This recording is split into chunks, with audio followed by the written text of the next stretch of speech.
Улс орны хөгжлийн түвшээ. Үе үеийн залуусын төлөөлөл болсон оюутан танд өнөөдрийн мэд хүргэе.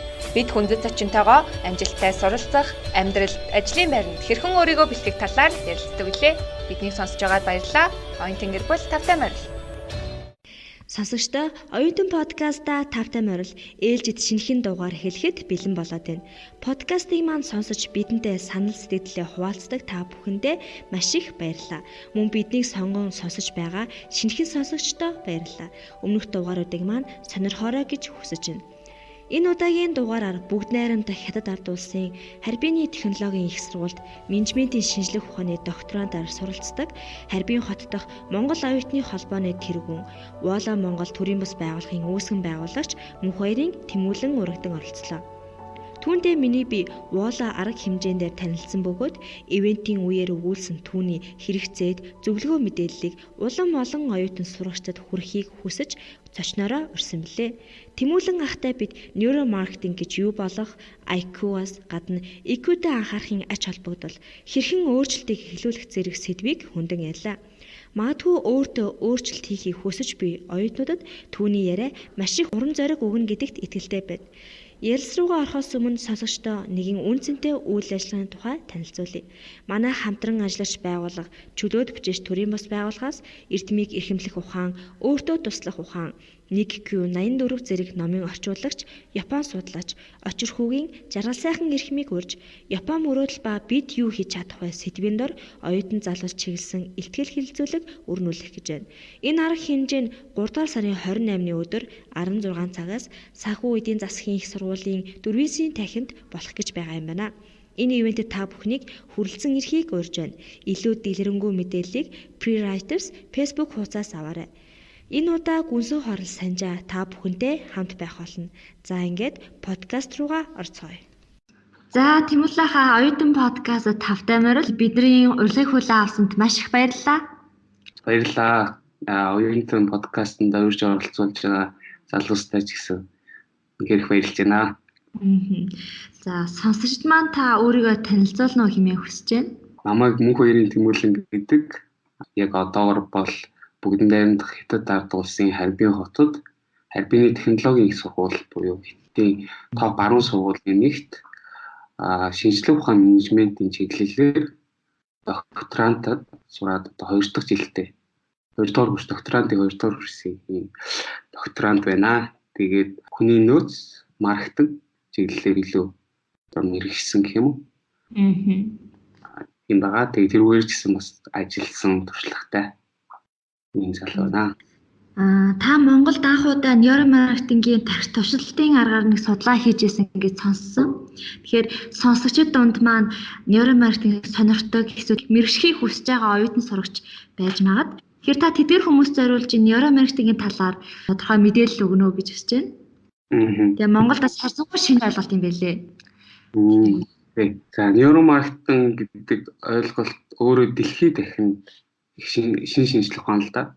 Neuroscience гэж анх бий болсон. Тэр нь болохоор тархи судлал гэдэг зүйл маш олон жил тархи судлалын одоо шинжлэх ухаанууд хөгжөөд явж исэн боловч 1980-ад оноос бизнес одоо эдийн засагт хэрхэн одоо behavior буюу хүний зан төлөвийг судалж одоо эдийн засагт хэрхэн нөлөөтэй байж болдгийг мэдээ судалж исэн. Тэрнээсээ үүдээд 1990-ад оны сүүлээр хамгийн анх одоо яг нейромаркетинг гэж хүний тархийг уншичаад хэрхэн маркетинг ашиглах вэ гэдэг судалгааг Харвардын сургууль хийсэн байдаг.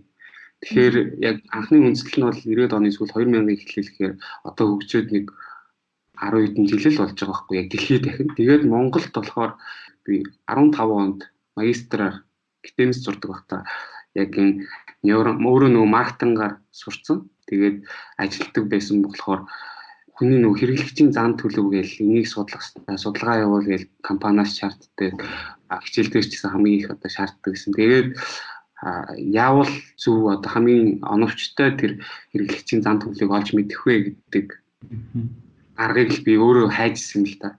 Тэгэл явж байгаа ерөнхийдөө нейромаркетинг гэдэг судалгаар баг бүр яг нейромаркетинг гэж байдсан байна. Энэ юу вэ гэдэг өөрөөсөө сонирхож ирсэн.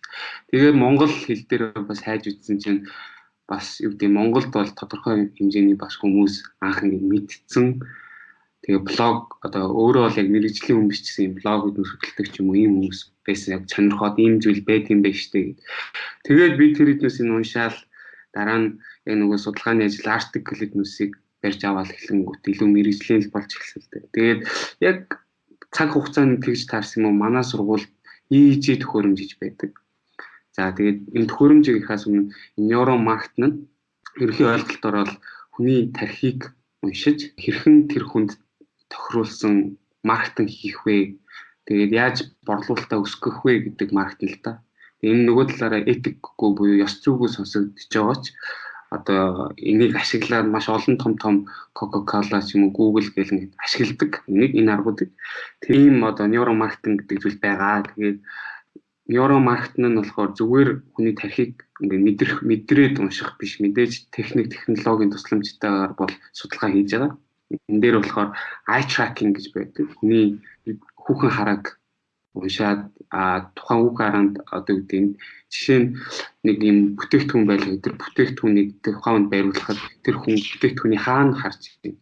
Постэр судалгаа байвал тэр постэр судалгааны хаана тэр хүний хараа илүүтэй тогтож байна. Хэрхэн тэр харааг өөртөө хүргэх чагаа мессеж хүргэж болох уу гэдэг ч юм уу те. Энийг бас ритейл одоо сторууд дээр ашиглаж болдог юм хүүхэн аргаар дамжиж хүүхэн араа нь өөрөөс нь тарихтай холбоотой учраас ингэж хэрэгжийн зам лимит боломжтой. Дараа нь болохоор яг тарих уншилтын хоёр төхөөрөмж байдаг. Нэг нь болохоор EEG буюу тархины одоо тэр цахилгаан аргаар хүний тархины тэр идэвхтэй байдлыг нь уншдаг. Нөгөөт нь болохоор fMRI гэдэг та нар мэдэх бах. Хүний бас нэг бүх биеийг нэг хардаг тийм ангаахт ашигладаг төхөөрөмж байдаг. Тэрүүгээр бас хүний тархинд ямар үзүүлэлт үзүүлжин харж болт юм ба.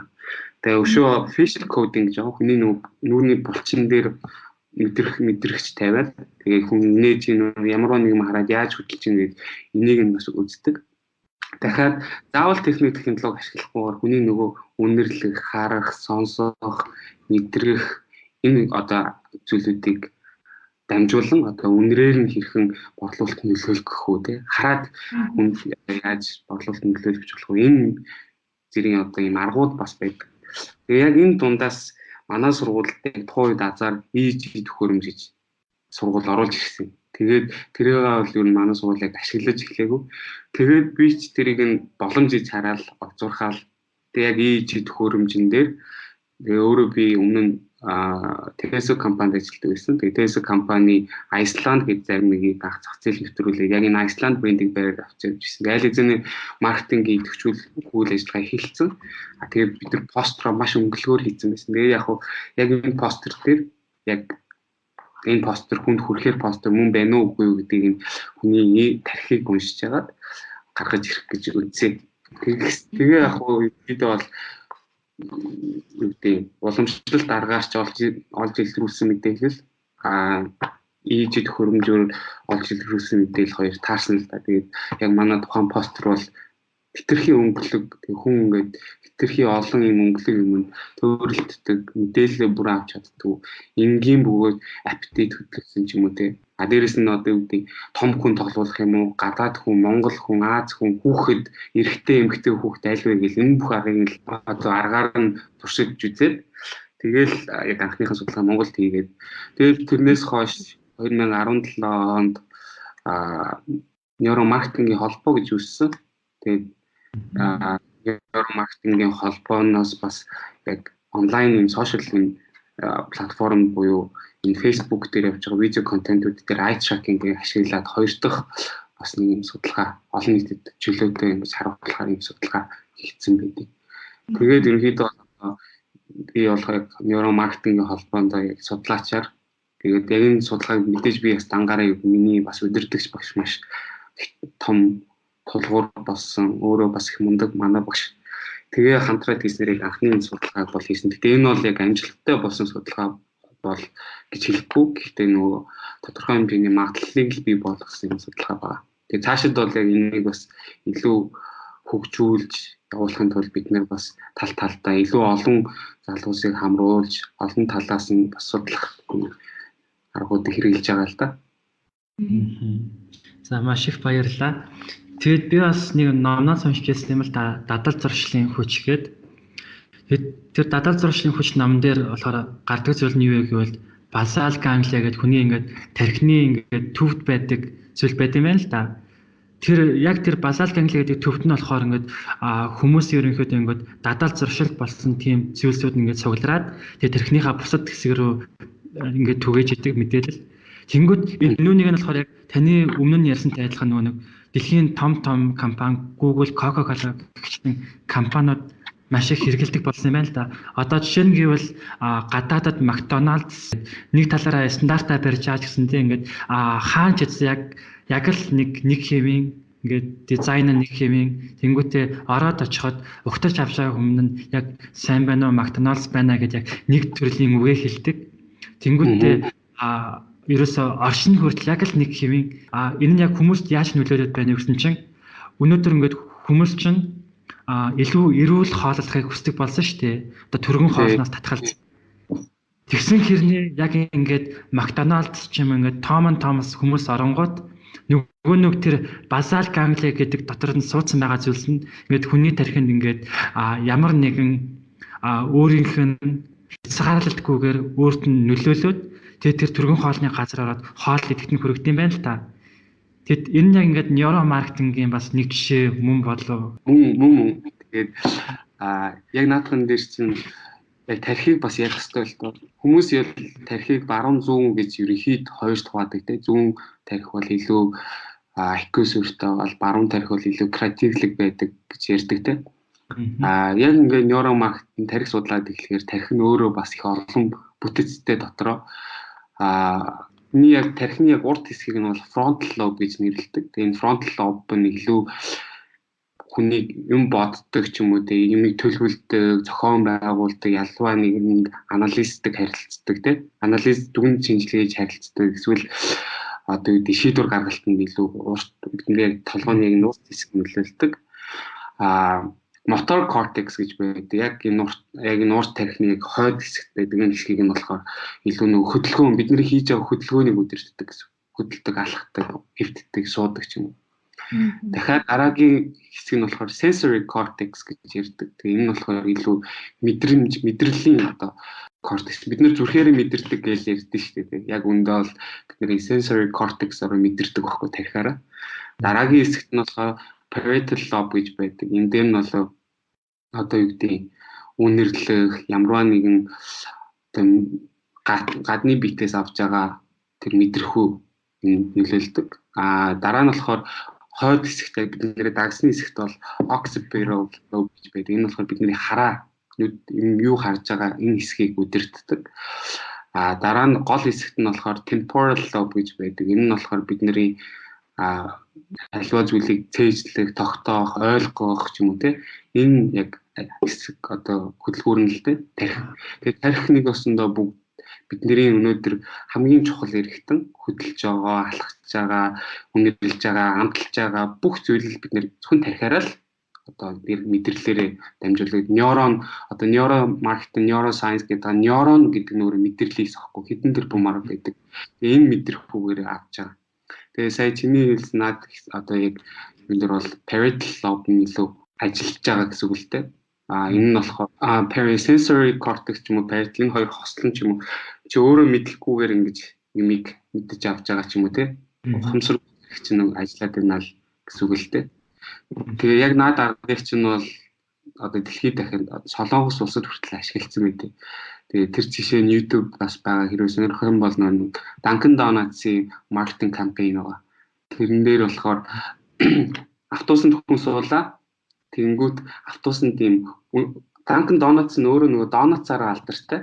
Тэгсээр нэ кофегоо борлуулж чаддгүй. Тэгсээр нэ Солонгос улсад асар олон Tom Tops, Cafe Bene, Starbucks гэх зөндөө кофе байдаг. Одоо нэг кофе шоп байдаг. Dunkin Donuts өөртөө кофегоо илүү борлуулахыг хүсэж байдаг. Тэнгүүд яасан бэ гэхээр хүмүүс өглөө ажилдаа автобусанд суугаад явангууд тийм үнэр цацагч кофений яг Dunkin Donuts өөртөө кофений үнэрийг цацаад тэрнээс хүн ихэрлэг хэрэгтэй ашиглаж байгаа гэсэн. Тэнгүүд дараа нь яг тэр үнэрлэх юм авсны дараа Dunkin Donuts гэдэг тэр Dunkin Donuts өөрсдөө яг аяа явуулсан. Тэнгүүд хүмүүс чинь нөгөө гинт үнэлэхээр кофе умаар санагдаад тэгэхээр чинд Dunkin Donuts гэдэг мессеж өгөөд тэгээд буунгууд хүний яг occipital lobe буюу хүний харааг ашиглаад буунгууд яг нөгөө автобусны буудлын дээр одоо нөгөө зар сурталчилгаанууд гэдэг чинь тэрэн дээр Dunkin Donuts-ийн постерүүд байсан. Тэгээд тэрнээс гарангууд би Dunkin Donuts руу очих хэрэгтэй юм байна гэдэг тэр өөрөө ухамсаргууд ажиллаад тэгээд Dunkin Donuts дээр очисон чинь борлуулалт нь бол маш ихээр өссөн. Кофений борлуулалт нь маш ихээр өсөөд тухайн Dunkin Donuts-ийн газраар үйлчлүүлж байгаа хүмүүсийн тоо ч гэсэн нэмэгдсэн байдаг. Тэгээ яг энэ нь өөрөө цэвэрл одоо нейромаркет одоо яг чиний хэлдэг шиг McDonald's ашиглаж байгаа харагдaltaй. Тэгээ энийг бол ингээд дэлхийд дахинд бол ингээд ашиглаад эхэлсэн. Ерөнхийдөө Монголд бол одоохондоо яг энэ нейромаркетинг яг бүрэн одоо утгаар нь маркетинг кампайн хийсэн зүйл бол одоохондоо байхгүй байгаа. Тэгээ бол Coca-Cola ч юм уу Coca-Cola өөртөө Coca-Cola-н дээрээс туршилт явуулсан байгаа хгүй. Pepsi, Coca-Cola хоёрыг харуулад хүнээс за энийг нь аль нь уух вэ гэсэн чинь хүмүүс шууд Coca-Cola-г бэрсэн байхгүй. Яг энэ нөгөө брэнд loyalty, брендинг харж авч байгаа. Тэнгүүд дараа нь зүгээр ингээ хамтлуулаад алийг нь авах вэ гэсэн чинь Pepsi-г жишээ нь авч авч жишээ. Тэгэхээр яаж бас өөрөө брэнд яадаг юм бэ? Ямар ач холбогдолтой байд юм гэдэг бас нейромаркетинг аргаар Coca-Cola-ныхан бас их судалгаа. Одоо тэгэл пис гэж Coca-Cola-ны пис гэж байгаа юм хүртэл хүнд ингэ суудсан тий. Эсвэл аягалж байгаа тэгэл нөгөө юм өстэй аяганд ингээл за хүртэл хүний нөгөө сэтгэхүйд нөлөөлдөг болсон. Тэгээ энэ нь өөрөө бас нейромаркетинг том арга болчиход байгаа. Одоо их сонирхолтой жишээ наа саний. Жишээ. За хэдүүлээ ингээд үндсэн асуулт руу орцгоё.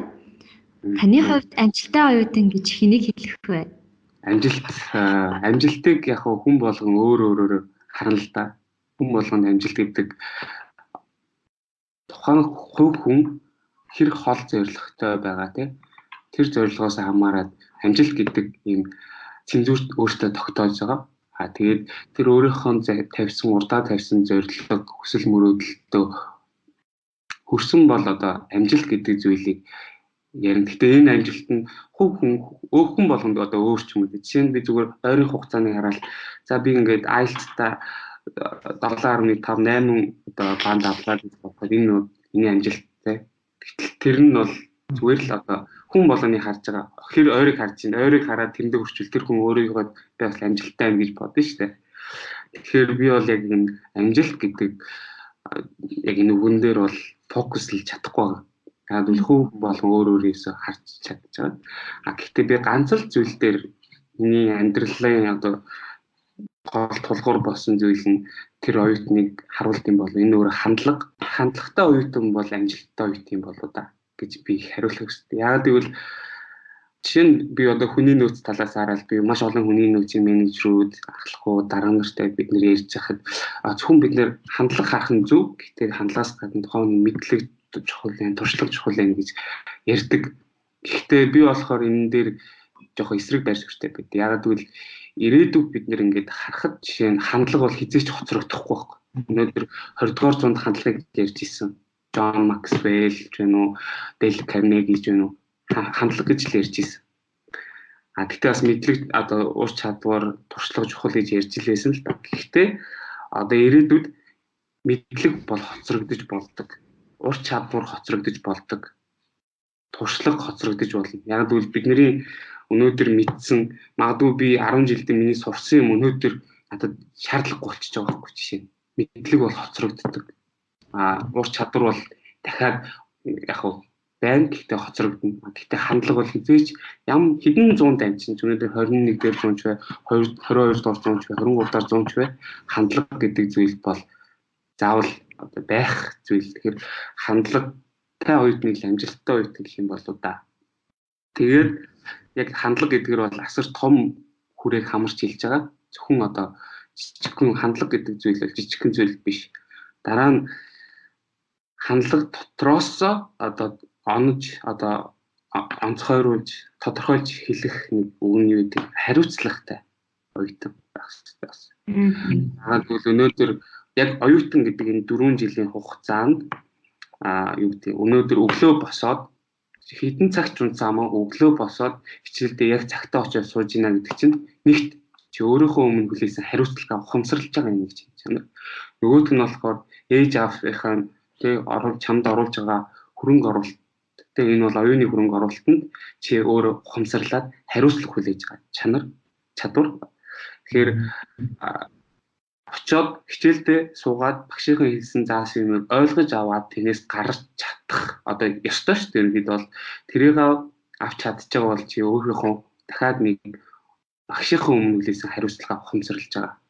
Тэгэхээр чи өөрийнхөө өмнө сургуулийнхаа өмнө эцэг эхийнхээ өмнө том хариуцлага хүлээж байна. Энэ цаашлаад чи их орныхоо өмнө хүлээж байгаа хариуцлага гэдэг зүйлийг харсан. Энэ чинь маш том зүйл байхгүй. Өнөөдөр магадгүй тэнцээ маш олон оюутнууд би ч яг тийм л байсан шүү дээ. Одоо гэдэг очиад зарим хичээл дээр суухгүй, зарим хичээл дээр унтна, зарим хичээл дээр багшаа сонсохгүй.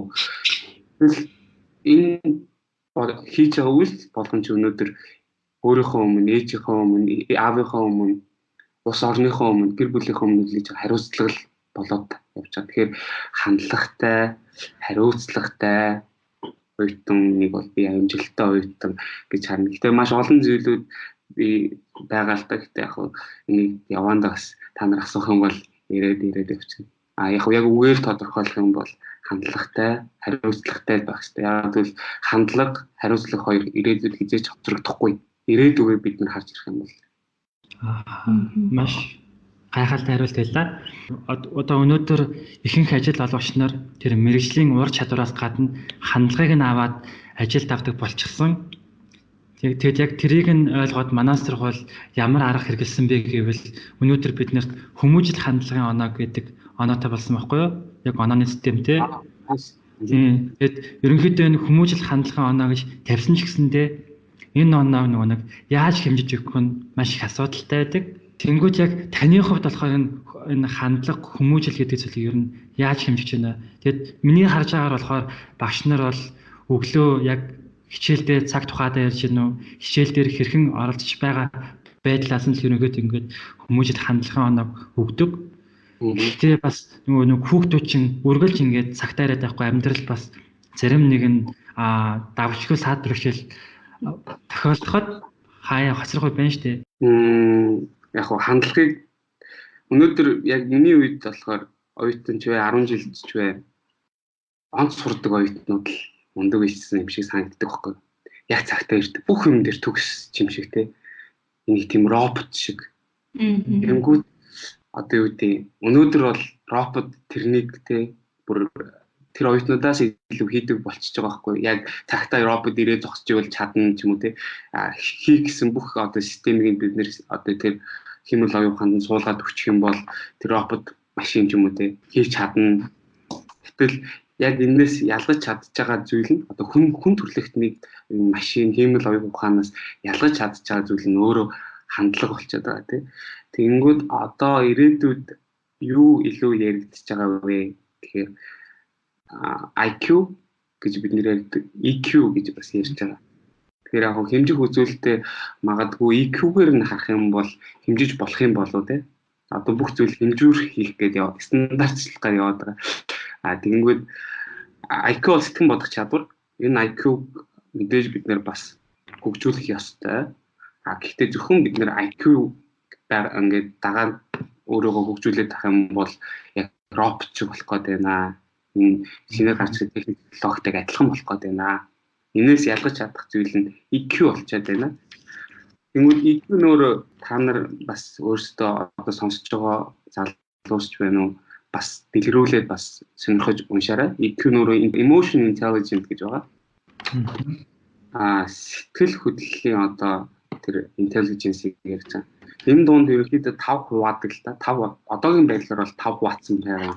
Яг онлоор бол тэнд нь юу ордог вэ гэхээр хүнд self awareness буюу өөрийгөө таньж мэдэх. Өөрийнхөө сэтгэл хөдлөл би ямар зүйл дээр сэтгэл хөдлөлдөг вүлээ. Өөрийгөө одоо тэр сэтгэл хөдлөлөө мэддэг. Өөрийгөө юунд дуртайгаа ойлгодог, өөрийгөө ойлгоцсон мэдсэн ч юм уу те. Тэгснээр өөртөө итгэлтэй байдал нь одоо self awareness болж байгаа. Дараа нь болохоор self regulation гэж байдаг. Regulation буюу одоо өөртөө тавьж байгаа дэг журам дүрм ч юм уу те. Хувь хүн талаасаа. Заавал тэрийг өөр гадны нөлөөгөөс биш. Хувь хүн тэрэнд нь юу байдаг гэхээр өөрийгөө альва зүйл дээр одоо за би нэг хийж болно, хийж болохгүй гэдгийг мэддэг, ухамсарладаг. Альва зүйлэнд амар сорон одоо анхааралтай нэг сонсдог ч юм уу, анхааралтай нэг олж авч мэддэг. Альва зүйл дасан зохицох чадвар гэж байдаг.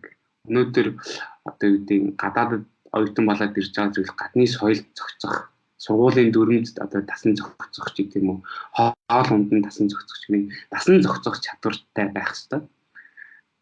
Тэгээд дахиад энэ нь болохоор инновацийг одоо шинэлэг зүйлийг олж мэддэг ч юм уу тийм. Ийм зүйл нь бол self regulation гэж байна. Дараа нь motivation гэж байгаа. Motivation юу ах вэ гэхээр өөрийнхөө би яг хаана амжилт гаргаж чадах вэ гэдгийг мэддэг. Альва зүйлийг хийж байгаа зүйлдээ одоо commit гэдэг буюу хариуцлагатай л гэсэн үг юм уу да. Бимиг яг хариуцлагатай хийж чаддаг. Альва зүйлийг ингэж санаачилж хийж чаддаг. Альва зүйлд одоо эрэг хандлагатай, оптимистик, нээлттэй хүлээж авдаг. Энэ зан чанар нь мотивашн болоо явчихж байгаа. Дараа нь empathy гэж байгаа. Empathy нь болохоор өөрийгөө бусдын оронд тавьж үзэх. Би хэрвээ энэ хүний оронд байсан бол яах вэ? Өнөөдөр манай Монголд empathy гэдэг зан чанар их топикдж байгаа. Жишээ нь юу гэдэг бид нэр гудамжинд явж байгаад хогоо жишээ нь хамаагүй хайж хахад магадгүй чи тэр цэвэрлэгч байсан бол өнөөдөр нэг хогийг гэж цэвэрлэх үү? Эсвэл тэрний оронд чи нөгөө талаас тэр хогийг ухамсарлаад хаяагүй байсан бол нөгөө талд ингээд ачаал ирэхгүй маа гэдэг ч юм уу те. Өнөөдөр Солонгос улсад бүх хогоо ангилж хайдаг. Энэ бол ийм тийм хятадд хүртэл одоо ангилж эхэлж байгаа. Энэ нь нэг утгаараа тэр хүмүүс нөгөө талаа бас хүндэтгэж байгаагийн шинж чанар байхгүй. Дараа нь empathy гэдэг нь ерөөд бол энэ тэгээд бас бусдыг хөгжүүлдэг, бусдыг дэмждэг зан чанартай. Өнөөдөр би нэг юм хийх гээд хахад чи наадах дээр алдлаа, чи инглээ тэглээ гэсэн илүү чи сайн байна, илүү хичээгээрээ, илүү энэ дээр анхаараарай гэж одоо бусдыг дэмжих арга ч юм уу. Энэ empathy болж байгаа. Бусдыг бас ойлгох ч юм уу. Тэгээд хамгийн сүүлд нь social skill гэж байгаа. Энэ social skill нь болохоор хэрхэн нөгөө хүндээ нөлөөлөх вэ? Нөлөөлөх чадварыг хэлж байгаа. Дээрээс нь харилцааны ур чадвар, communication skill. Хүмүүстэй хэрхэн харилцах вэ? Хүний агыг хэрхэн олж харилцах вэ? Өмнө нь бол би л өөртөө би энэ хүн миний одоо үзэл бодол багш одоо гэдэг таахгүй байх гэдэг ч юм уу те. Гэтэл ямар хүмүүс нь илүү хол яваад ихээр хүмүүсийн арга гэвийг олж харьцаж чаддаг, хүмүүстэй ойлголцож чаддаг. Энэ чадвар нь social skill орж ирж байгаа. Дараа нь leadership skill гэж байгаа. Манлайлах, юмд илүү манлайлалтай оролцох. За тэгээд ямар нэгэн асуудлыг конфликт одоо асуудал гарахад тэрийг зохицуулж чаддаг. Асуудал ирлээ гэхэд тэр асуудалтай нүүрс тулж өөртөө чаленж болгож авч чаддаг. Тэр чадвар байна. Хамтын хүч гэх юм уу? Одоо collaboration, хамтарч ажиллах, teamwork хийх юм уу те. Энэ нөрөө social skill болоо явчихж байгаа. Энэ чиглэлүүдээр яг EQ суурь дээр баримталж аваад тухайн хүн одоо бас яг хандлага, хүмүүжил гэдгийг нь хэмжүүр болгох юм бол бас хэрэгтэй болж магадгүй. Яг гэхдээ би бол энийг бол яг ингэж хэмжүүр ийм байх хэрэгтэй гэж хэлээгүй. Ерөнхийдөө иймэрхүү байдлаар бол миний өнцгөөс бол хэмжиж болох юм болов уу гэж харж байгаа. Яг тэгвэл өнөөдөр би бол IQ өндөртэй хүн биш. Гэхдээ надад багаас минь юу байсан бэ гэхэд би EQ-тэй л байсан байлээ л дээ. Энэ EQ гэдэг ойлголтыг би сүүлд олж авч мэдээд мэдснээрээ би өөртөө илүү итгэлтэй болсон ч юм уу. Тэгээд энэ EQ гэдэг зүйл нь одоо ингээд танаа ангид ч юм уу нэг онц сурдаг охин байлаа те. Амар бүх хичээл дээрээ хамгаалдаг. Төгс юм хүн шиг байгаад байдаг. Тэр дунд бас сайн сурдаг оюутан ч байгаа шүү дээ. Тэгсэр нэ хүмүүстэй ингээд өөр манлайлал бага бүрдэл за манайхаа яаж шалгалтын дээр хамтдаа би бинийгаа дэмжиж оролцох уу гэдэг ч юм уу те. Буруу яаж би бинийгаа дэмжих үү? За би өстө багштай очиод уулзаадахыг би багштай нэг яриадахыг нэг зохицуулах гэж оролдъё гэдэг ч юм уу те. Тэгсэр нэ өөрөө хичээл дээр сайн биш.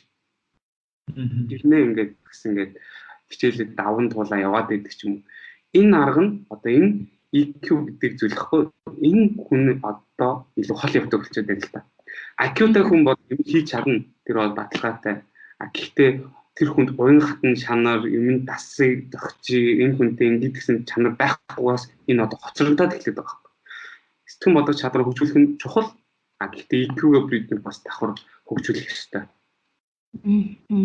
Та Wolo event дээр өөрчлөлтийн хамгийн гол чухал зүйл нь хандлага юм аа. Бас IQ бас их чухал. Тэгээ мөн хувь хүний хөгжилд суралцсанараа би бакалаврын оюутан ТМК-гаас маш өөр ас юм аа гэж дурдж байсан. Та тэр бакалаврын амьдралынхаа тухай бидэнтэй хуваалцаж болох уу? Аха. Түүнээс хэрхэн ихэд өөрчлөлт хийсэн бэ гэдэг талаар? Би яг бакалаврын яг Wolo event дээр яг бакалаврын үеийн зургуудыг оруулсан. Тэгээд тэр зургаа би альбаар саарл өнгө болгосон. Тэгээд яг одоо ингээд эргээд харахаар миний яг хөөхөн талаас тийм эргэн тойрон найз нөхдөд хамаахгүйгээр би хөөхөн гэдэг талаас амьдралаа харахаар их саарл байсан.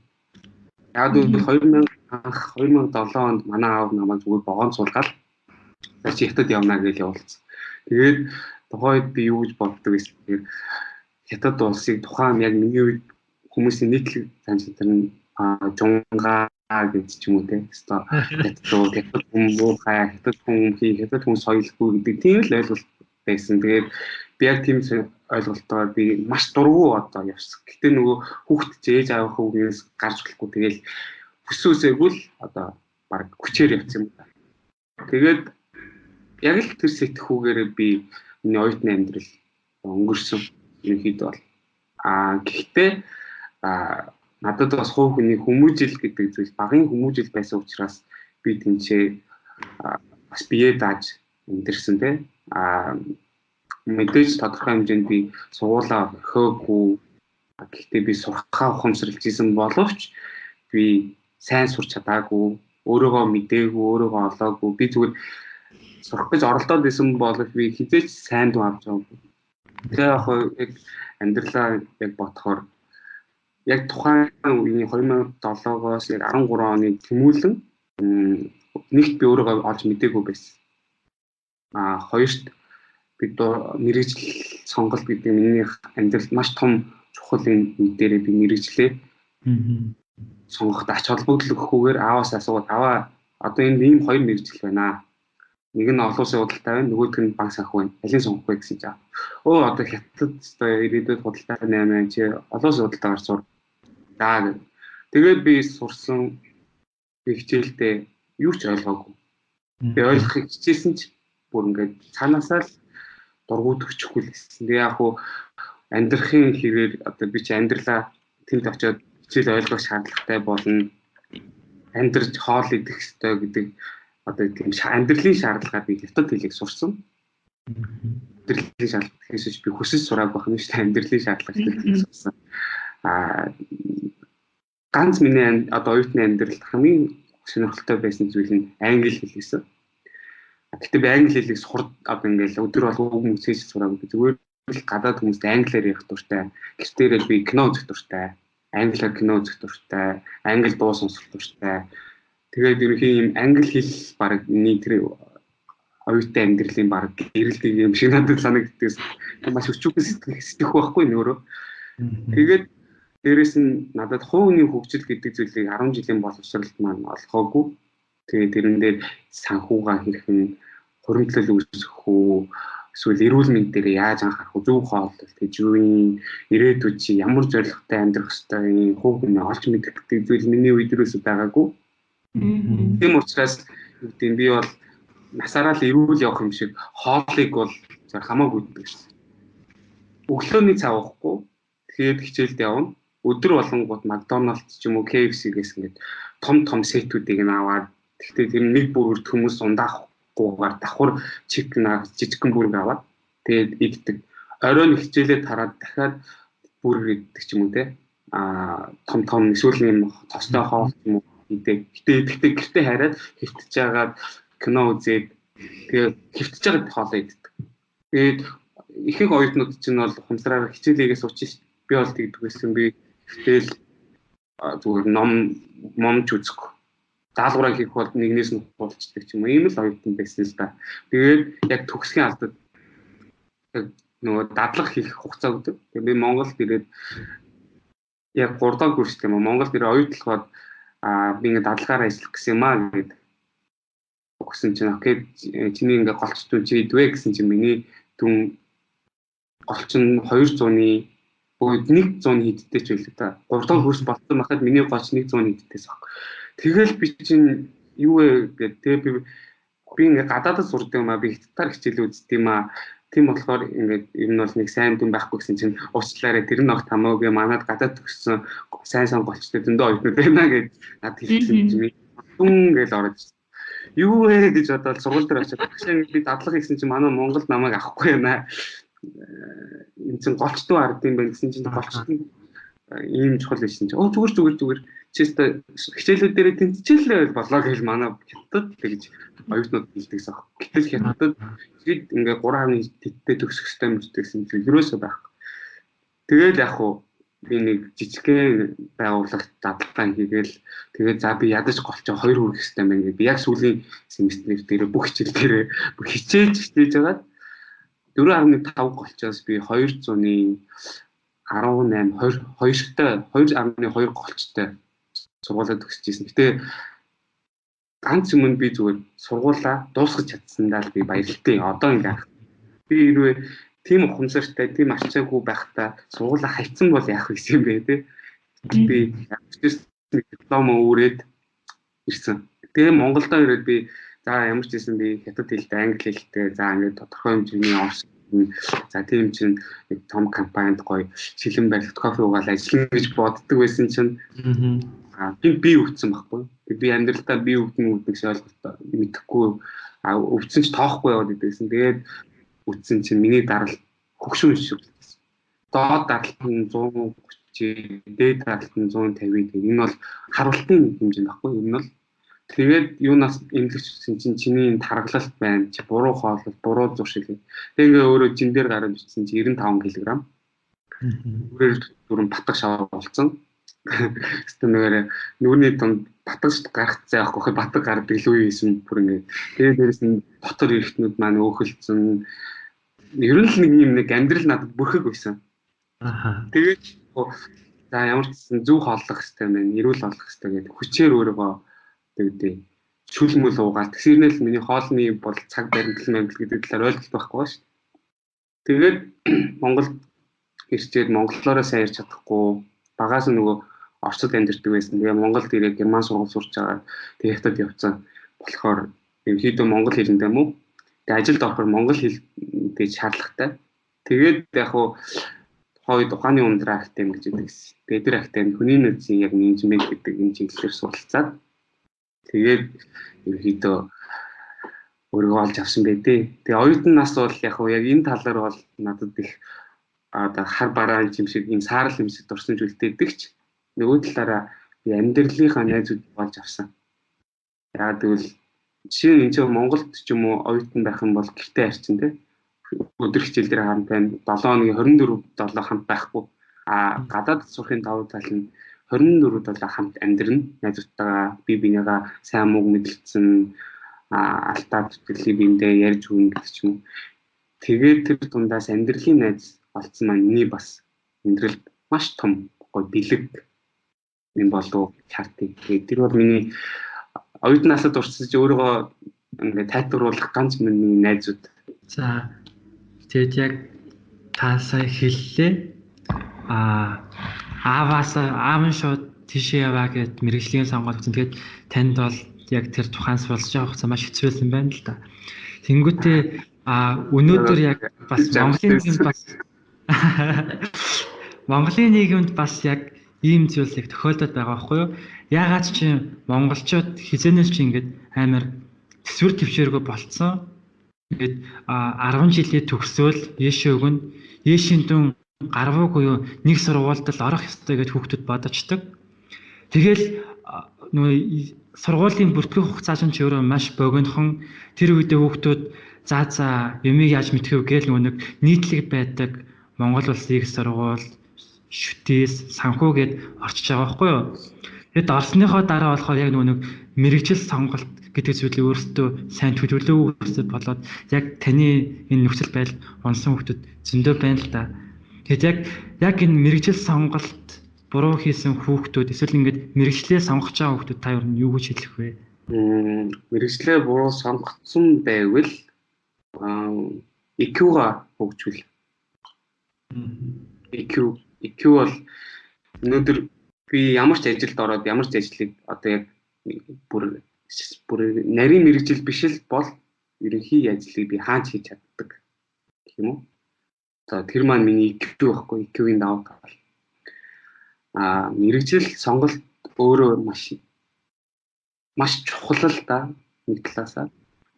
Тэгээд яг юу гэдэг бид нэр одоо бол 21-р зуунд амьдарч байгаа.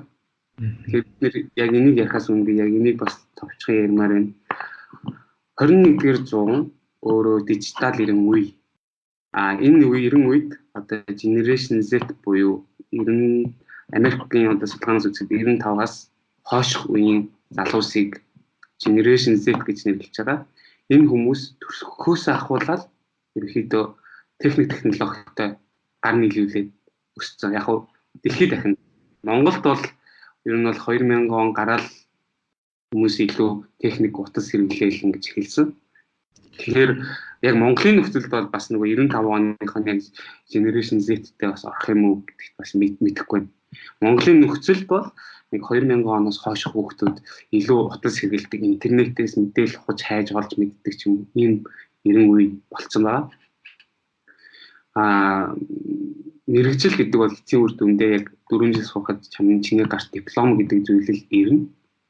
Тэрүүгээрээ чи дараагийнхаа ажил хөдөлмөр суурай тавиад явна. Тийм учраас одоо юу гэдэг 10 жилээ төгслөө, яэш өглөө заавал би улсын сургууль сурах хэрэгтэй юм уу те? Би заавал мөсл орох хэрэгтэй юм уу? Эсвэл би зүгээр хувийн сургуульд орж болно шүү дээ гэдэг ийм бодол нэгт байх боломжтой гэж харж байгаа. Дээрээс нь олон улсад сурах боломжууд байна. Тэгээд одоо л харьцангуй яг энэ Generation Z-т энийг ухамсарладаг болчиход байгаа байхгүй. Би ирээдүйд яах вэ, ийх вэ? Одоо ингээд хүмүүс яриад байна шүү дээ. Миний үед бол мэргэжил сонголт бид нэр хийх ёстой юм уу гүм үү гэж ингэж та нар шиг ярьдаг байгаагүй.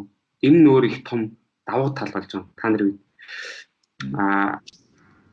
мэргэжил сонголтыг хийх нь маш хэцүүлтэй. Би шууд ингэж тэгж хийж та нар мэргэжлээ зөв сонгоно гэж хэлэх нь надад бол эрх байхгүй. Гэхдээ олон юмыг багасаа оролдож үзэх хэрэгтэй юм шиг байна. Миний бодлоор.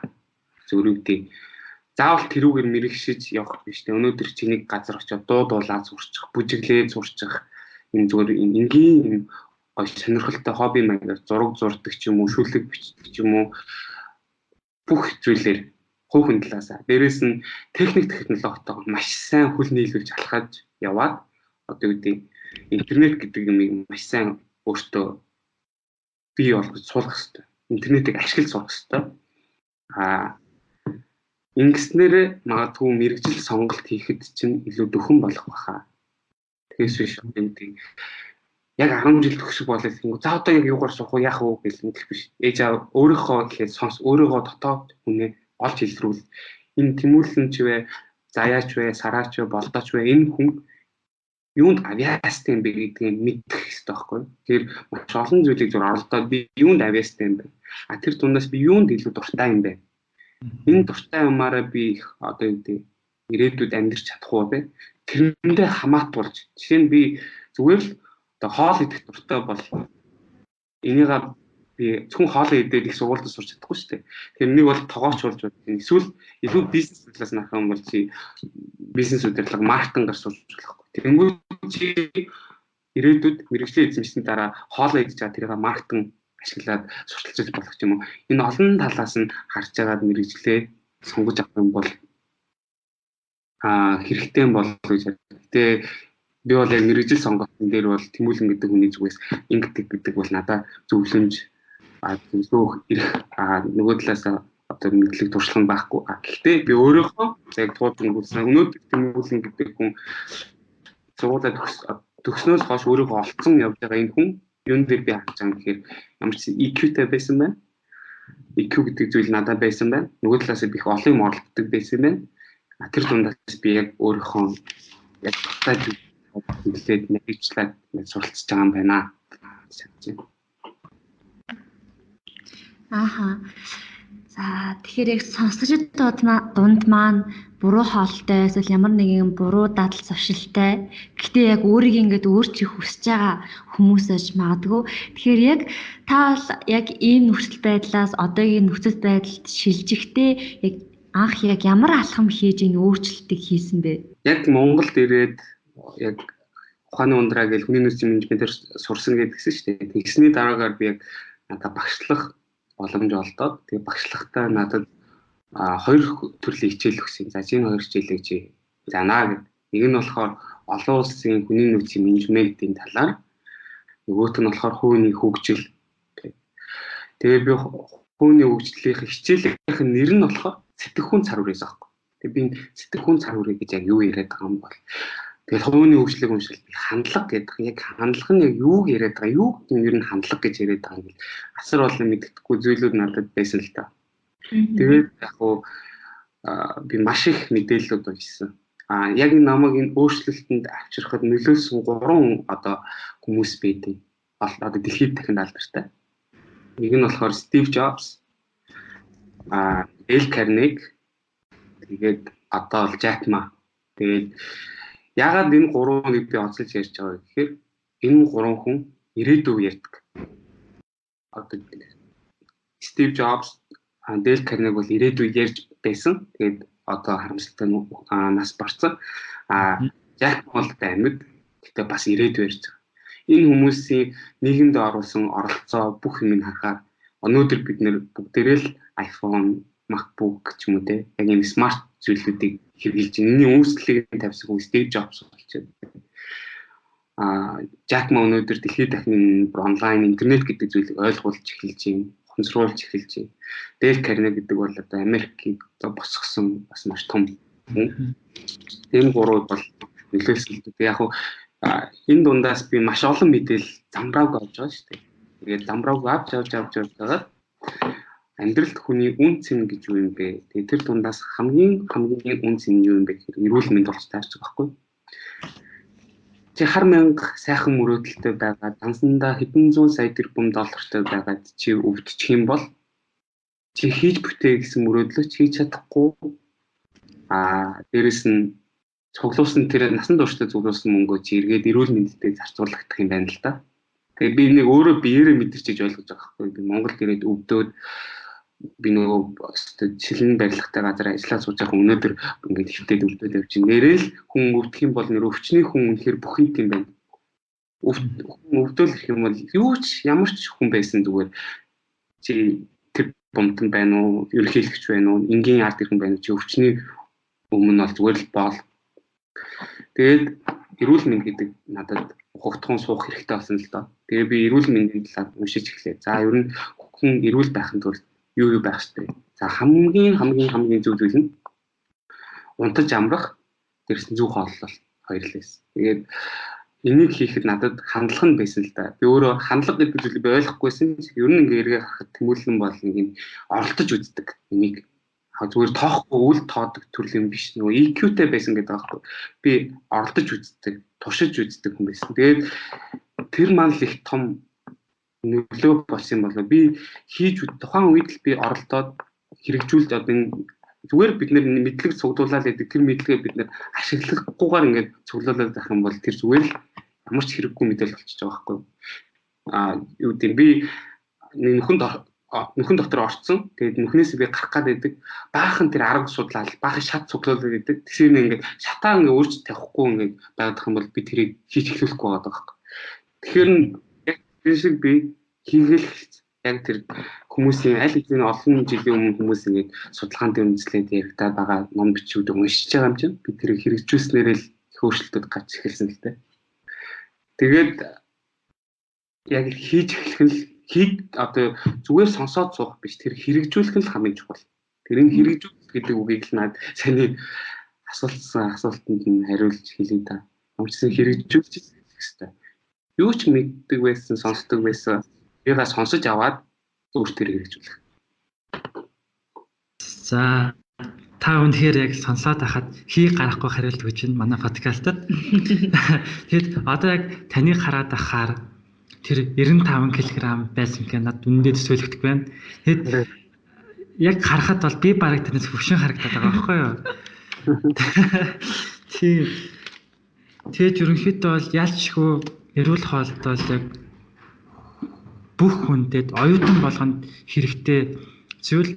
Тэгээд түрүүчийн семестр би удирдлагын бүртгэлд 1 гээд хичээл үзэж байхдаа манай удирдлагын бүртгэлийн маань багш Дорж Пүрв гээд багш байдیں۔ Тэр багш маань ингээд жижигхэн ангидаа судалгаа явуулсан. Гэт ангид байгаа хүүхдүүдийг 5 баг хувааж агаад баг бүрээс оюутан хүнд хамгийн байх ёстой хамгийн чухал 5 зүйлээ бичгээд 10 зүйлээ бичгээд тэгэл бид нар баг багаараа бодоод бичээлээс нь сүүлд нь тийгээд бичсэн зүйлсээ ингээд эхнээс нь авахуулаад самбар дээр наагаад явсан. Тэгээд тэрүүний үр дүнгээс юу харагдсан бэ гэсэн чинь ерөөсөө л оюутан хүнд нийгэм төргөнд байх ёстой зүйл нь эрүүл мэндийн маа гэд гард ирсэн. Тэгэд надаа яг тэр лекцийн семинарын цаг маань болохоор яг тэр өдрөөс хойш маш их нөлөөлөд тэгэд үлдсэн байхгүй юу? Ерөөсөө хязгаарч мартдаггүй тэр өдрийг. Тийм байгаа. За тэгэд баярлалаа. Тийм одоо манай подкастын яг хамгийн сүүлийн асуулт руу орж байна л да. Тэгэхээр хэрвээ танд Монголын бүх оюутны өмнө зогсоод илтгэх боломж олдвол та тэрхүү эндэр дээр юу гэж хэлэх вэ? Яг юу гэж хэлэх вэ гэдэг дээр би яг энэ асуултыг бодчихлээсэн л та. Тэгээ одоо л би ер нь бол хариугаа болголоогүй. Гэхдээ би зөв өөрийнхөө мэдээж л осон туршлага одоо мэдлэгээл ярих байх л та. Тэгээ энэ дээр би 2 зүйлийг л онцолж бол ярих байх. Нэг нь бол тарих би онцолж ярина. Тэгээ саяны одоо ингээл хувийн хөгжил EQ одоо юу гэдэг IQ хандлага энэ бүх юм ч юм уу одоо өөрөө яг тарих судлаад эхлэхээр би тархины ямар агуу гайхамшигыг мэдэрч эхэлж байгаа байхгүй. Өнөөдөр хүмүүлэн бол эрүүл хооллоод ч юм уу те жингээ хасаад залуу харагдаад байгаа юм биш. Энэ нь дахиад өөрөө нэг тарихтай холбоотой. Би тарихаа хайрлаж эхэлсэн л дээ. Тэгээд тарих гэдэг зүйл бол би эхнийх дээрээ ярьсан дээ. Тарих гэдэг зүйл бол бидний бүхий л энэ биеийг удирддаг core буюу төв хэсэг нөхгүй. Тэгээд энэ тарих гэдэг төв хэсэг маань эрүүл байх юм бол ер нь жанжин шумаа бол бариад явчихна. Тэгээд энэ тарих гэдэг зүйлийг нэг талаас бид нар харах юм бол эрүүл байлгах талаас нь би зөвлөгөө өгнө. Өнөөдөр унтаж амрах гэдэг бол тархины хамгийн том эм. Дахиад зөв хооллолт чинь зөвхөн намайг тураагаад байхгүй юм тий. Дахиад миний тархийг тэжээж байгаа. Би жингээ асах гад үүдийн тэжээлгүй хоол идэх юм бол жишээ миний бие нь муугар нөлөөлт, тархинд тэгж сайн нөлөөлж байгаа. Тэгэхээр бид нэр яг ямар зүйл нь бидний бие мах бодит хэрэгтэй энэ болгоно мэддэг байх хэрэгтэй. Тэгээд дахиад нөгөө талаас болохоор тархиа их эрүүлжүүлэх буюу нэг нь бол бие мах бодороо бид нэр эрүүлжүүлэх гэдэг чинь зөв хооллол амтар амраал. Нөгөө талаасаа эрэг сэтгэлгээ одоо өөрийнхөө бодол сэтгэхүүгээ эрэг болгох. Тэгээ би яг шинжлэх ухааны талаас нь би судалж байгаа хүний хувьд нөгөө талаасаа бас эсэлгэл төвлөрөл талаас нь бас харж байгаа. Оюун ухаанд одоо law of attraction буюу таталцлын одоо хууль гэж ярьдаг л да. Тэгэхээр яг энэ law of attraction-аар тэмүүлэн бол өнөөдөр яг үүндээ амьсгалж байгаа. Яг үүндээ бол тэгэхээр биш би нэг бахан ном уншаал яг энэ хоол болж юм уу гэдэг нь бол мэдээж байгаа ч тэр бол нэг тийм их зай бол эзлэхгүй. Нөгөө талаасаа чи юу гэж бодож чинь юу хүсэж мөрөөд чинь яаж харж чинь юмд яаж хандж чинь гэдэг энэ бэлтгэл талаасаа өөрөөхөө хөгжүүлэх хэрэгтэй болов. Нийлмигээ одоо би бол нэг тийм амар багтаал нэг тийм байгаагүй шүү дээ бодож модгүй зүгээр л ингээ оюутан л байсан. Одоо л нэг тийм баг хүмүүс 90 тойрны өмч чи баг лам боллоо шүү дээ гэж ярьдаг баг. Яг хуу хэд туйлшрахгүй. Гэхдээ би шинжлэх ухааны талаас нь судалж байна. Нөгөө талаас ихтгэл үнэмшил талаасаа ч би судалж байна. Тэгээ хүний тархич нь их өөр их агуу. Гэрлийн хурднаас илүү хурдаараа. Яагаад гэвэл та нар өнгөрснөө бод гэх юм бол та нар өнгөрснийг бодож чадна. Ирээдүгээ мөрөөд төсөөл, наривчлалтай төсөөл, юу амаараа юу хүсэж ийн гингүүд та нар тэрийг төсөөлдөг. Тэр нь эргээд чинь зориг болоод таныг ирээдүг рүү чиглүүлж чадахулдаг. За тэгээд одоо энэ нэг нь бол эрүүл талаас би мах одоо тархиа сайн эмчлэх нь байна. Нөгөө талаас бол тархиараа чих зөв бясалгаж сурах нь байна. Дахиад нэг зүйл нь болохоор тархинд орж байгаа мэдээлэл, мэдлэг мэдээлэл. Тэгэхээр энэ 21-р зуунд ирээдүй гэдэг юм руу бид нэр алхаж байгаа болохоос биш өнөөдөр бид нэр 20-р зууныг харж амьдрах тэр үе өнгөрчөөд байгаа байхгүй. Энэ Generation Z гэдэг үе маань өөрөө яг IT-д хамааралтай болсон үе. Тэгээд IT нь өөрөө интернеттэй хамааралтай. Тэгээд интернетээс дахиад одоо үгүй ирээдүйг би зүгээр ярих юм бол ирээдүйд бизнес нь өөрөө интернет болно. Ирээдүйд Монгол улс, Хятад улс, Орос улс, Америк улс гэж ярихаа болно. Ирээдүйд хэн интернетэд байна тэр хүн л илүү хол явах гэдэг байхгүй. Тэгэхээр интернеттэйгээ бид нэр дижитал ирүү ихтэй хөл нийлүүлэн халахах хэрэгтэй. Энэ халахтаа яах нь бид нэр 3 зүйл дээр анхаарах нь байна. Нэг нь болохоор тархиныхаа эрүүл байдлыг бид нэр хадгалах. Нөгөө талаас бид нэр бас бясалгалтай ихтгэл үнэмшил альва зүйл одоо юу гэдэг логикоос хандна. Гэхдээ нөгөө талаас бид нэр бас тодорхой хэмжээний ихтгэл үнэмшил талаас харах хэрэгтэй. Гурав дахь талаас бид нэр авж байгаа тэр мэдлэг мэдээллүүдээ маш сайн фильтртэй бөгөөд маш зөв мэдээллүүдийг өөртөө шингэх юм бол их хол явна гэж би бол харж байгаа. Тэгээ энийг би дараагийн үедээ л зориулж бол хэлхийг хүсэж байна. Энэ одоо юу гэдэг эрүүл байдал дахиад нэг юм хэлхээ мартчих уучлаарай. Ном унших гэдэг зүйл заавал байх хэрэгтэй. Ном бол хизээж бүр оройтхгүй. Ном бол өстой ертөнцийн тойл гэж одоо бид нэр багаас хэлдэгсэн. Ном бол одоо юу гэдэг дахиад нэг тархийг маш олон талаас нь хөгжүүлж чадах ганц том одоо витамин юм уу? Бид нэр хармын яагаад тэр ном бол яг бидний тархинд өгөх витамин гэж хараа нэмэлт одоо хүч гэсэн үг. Тэгэхээр ном унш, эрүүлж байлаа, ихтгэл үнэмшил бясалгалч мэдээлэл маш зөв одоо орчин цаг үетэй нийлүүлээд мэдээлэл авах хэрэгтэй. Би ганц зүйлийг амьдралынхаа жанжин шугам болгосон байдгийг. Тэр нь юу гэхээр манай гэрт жоохон байхад 10 жил тахад хулгай ороод тэгээд автаа би ингээл яг гэрт орж юм чи. Тэгэл жоохон хүч юм чи асуусан шүү дээ. Аава яана ингээд хамаг юм ингээм байхгүй болчлаа гэсэн чи аав надаас нэг асуулт асууж. Тэр бүр ингээд миний амьдралаас хийж гараад байхгүй. Юу вэ гэсэн чинь хэрвээ чи ингээд юм алдчихвал яг яах вэ? Чи ирээдүйд өөрөө хувь хүн болоод би даага том болсны дараа чиний хамаг эд хөрөнгийг чинь хулгайлчвал чи яах вэ гэж асуужсан. Тэгээд би жоох юм чи юугаач мэдэхгүй тэнгэрт аав маань тийм хэлсэн. Тэрний юу гэхээр чи оюун ухаандаа сайн хөрөнгө оруулалт хий. Хэрвээ чи энэ оюун ухаандаа тэр хөрөнгө оруулалт одоо тархиндаа тэр хөрөнгө оруулалтыг хийж чадах юм бол чи асар олон эд хөрөнгө алдсан ч дахиад тэрийг босгож чадах тэр хүчин чиний оюун ухаан юм аа гэж надад хэлжсэн байхгүй. Тэр оюун ухаан нь аав надад тухайн үед яг надад бол боловсрал гэж л харагдаж байгаа шүү дээ. Одоо ингэж харахгүй бүх төрлийн одоо мэдлэг чадвар байгаа хгүй. Тэр нь EQ ч байна уу, IQ ч байна уу, мэдээлж байна уу, хинээс нэгнээс сонсож байгаа мэдээлж байна. Тэр зүйл нь хөрөнгө оруулалт болоо авчиж байгаа.